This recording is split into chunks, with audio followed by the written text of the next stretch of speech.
Cricket की शुरुआत कब, कैसे और कहां हुई और भारत में क्रिकेट कब लोकप्रिय हुआ, कब खेला जाने लगा, भारत में क्रिकेट कब आया, इसकी जानकारी मैं आपको दूंगा। सन 1600 के आसपास इंग्लैंड में चरवाहों के बच्चे जब मवेशी चराने जाते थे तो अपने मनोरंजन के लिए एक डंडा और एक बॉल या गोलानुकार कोई भी वस्तु उठा लेते थे और उससे मारकर खेला करते थे। धीरे धीरे इस खेल में उनको बोरियत महसूस होने लगी तो उन्होंने इस खेल को थोड़ा और टफ बनाया।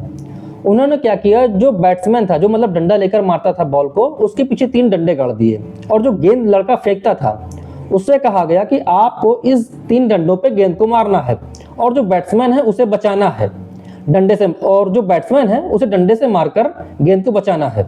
धीरे धीरे कुछ बच्चे इस गेम में एक्सपर्ट हो गए, फिर उन्हें बोरियत महसूस हुई तो उन्होंने नया नियम बनाया कैच का।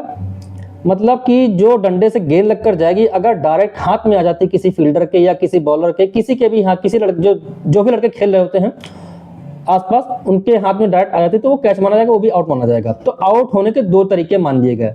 फिर धीरे धीरे कुछ बच्चे इसमें एक्सपर्ट हो गए, फिर खेल में बोरियत महसूस होने लगी तो उन्होंने और नियम बनाए और नियमों के अनुसार उन्होंने रन का आविष्कार किया कि रन कैसे लिए जाएं। रन दौड़ के भी लिए जा सकते थे कि मतलब जब तक गेंद बॉलर के हाथ में ना आ जाए तब तक आप इस छोर से उस छोर तक दौड़कर 1 रन या 2 रन ले सकते हैं। फिर धीरे धीरे बच्चे बड़े शॉट मारने लगे तो फिर एक नया नियम बनाया गया कि जो बच्चा दूर तक शॉट मार लेगा उसको 6 या 4 माना जाएगा, डायरेक्ट जाएगी तो 6 या 4। फिर धीरे धीरे इसी तरह खेल बढ़ता गया और ये वयस्कों में लोकप्रिय हो गया। फिर इस खेल को वयस्क लोग खेलने लगे। जब वयस्क खेलने लगे तो ये खेल धनाढ्य लोगों के बीच में लोकप्रिय होने लगा, उनकी नज़र में आया। इसकी लोकप्रियता को अलग ही पहचान मिली। आप सभी जानते हैं जब धनाढ्य और अमीर वर्ग के पास कोई भी वस्तु जाती है या कोई भी प्रथा या कोई भी परंपरा जाती है या कोई भी खेल जाता है तो उसका प्रचार होना लाजमी है ही।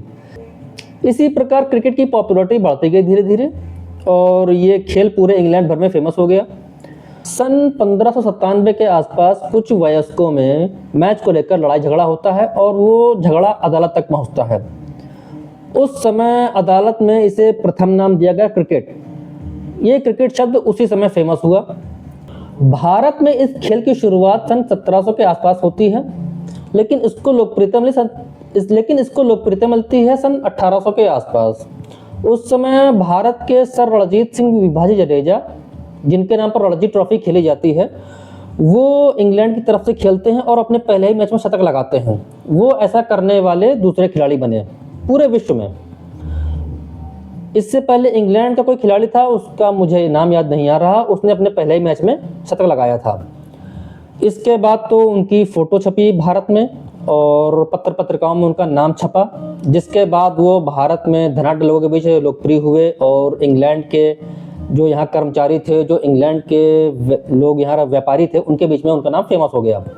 उन्होंने 15 मैच खेले इंग्लैंड के लिए और मेरे ख्याल से वही भारत के क्रिकेट के जन्मदाता माने जाते हैं। करता धरता वही है, वही भारत में क्रिकेट को लोकप्रिय बनाने में मुख्य व्यक्ति रहे। रणजीत सिंह जी जब वापस भारत लौटे तो उन्होंने इसको लोकप्रिय बनाने के लिए तमाम प्रयास किए और वयस्कों के बीच इसको फेमस किया। इस प्रकार से भारत में भी क्रिकेट खेला जाने लगा और धीरे धीरे लोकप्रिय होता चला गया। इसके बाद भारतीय क्रिकेट टेस्ट टीम बनती है और इंग्लैंड से कई मैच खेलती है और जो भी उपनिवेश इंग्लैंडियों के थे, उनके साथ भी मैच होते हैं। धीरे धीरे टीम इस्टेब्लिश होती है और जब इंडिया वर्ल्ड कप जीतती है, इसके बाद तो भारत में क्रिकेट की पॉपुलैरिटी आसमान छू जाती है। इसके बाद आपको पता ही है फिर हमारा क्रिकेट कहाँ से कहाँ पहुँच गया है। आज बीसीसीआई का दबदबा पूरे विश्व के क्रिकेट में है। भले ही इंग्लैंड ने इस खेल का इजाद किया, लेकिन इस खेल को पूरा बढ़ने का अवसर मिला भारत में। आज अगर बीसीसीआई ना हो तो मेरे ख्याल से इस खेल को उतनी पॉपुलैरिटी ना मिले, क्योंकि कोई भी वस्तु या कोई भी खेल पैसों से चलता है। भारत के पास 90% रेवेन्यू है। भारत 90% रेवेन्यू जनरेट करती है पूरे विश्व के क्रिकेट का। आपको शायद हैरानी होगी, पाकिस्तान का पीसीबी का जो सालाना बजट है वो 650 करोड़ के आसपास है, जबकि बीसीसीआई का सालाना बजट 20,000 करोड़ है। आप अनुमान लगा सकते हैं कितना बड़ा बोर्ड है भारत का। हालांकि भारत का राष्ट्रीय खेल हॉकी है, लेकिन जिस प्रकार से भारत में क्रिकेट की लोकप्रियता है, मेरे ख्याल से क्रिकेट को ही भारत का राष्ट्रीय खेल होना चाहिए। धन्यवाद।